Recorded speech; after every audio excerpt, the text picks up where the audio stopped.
بہت پہلے کی بات ہے، ایک کسان اپنی بیوی سے بڑا ناراض رہتا تھا۔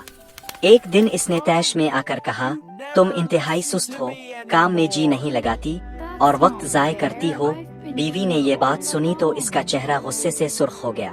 اس نے اپنے شوہر سے کہا، تم بالکل غلط کہتے ہو، کل تم گھر پر رہو، میں کھیت پر تمہارا کام کر کے دکھاؤ گی اور تم یہاں گھر کے میرا سارا کام سنبھالو گے۔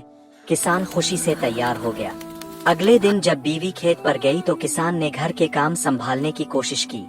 گائے کو دوہنا چاہی تو لات کھائی، ساروں کو چارہ ڈالنے لگا تو سر سے بیم لگائی اور مرغیوں کی دیکھ بھال میں اتنا الجھا کہ سوٹ کاٹنا بھول ہی گیا۔ شام کو جب بیوی واپس لوٹی تو کسان شرم سے اپنا سر جھکائے کھڑا تھا۔ اس دن کے بعد اس نے کبھی اپنی بیوی کے کام پر کوئی اعتراض نہیں کیا اور پھر دونوں لمبے عرصے تک خوشی خوشی ساتھ رہے۔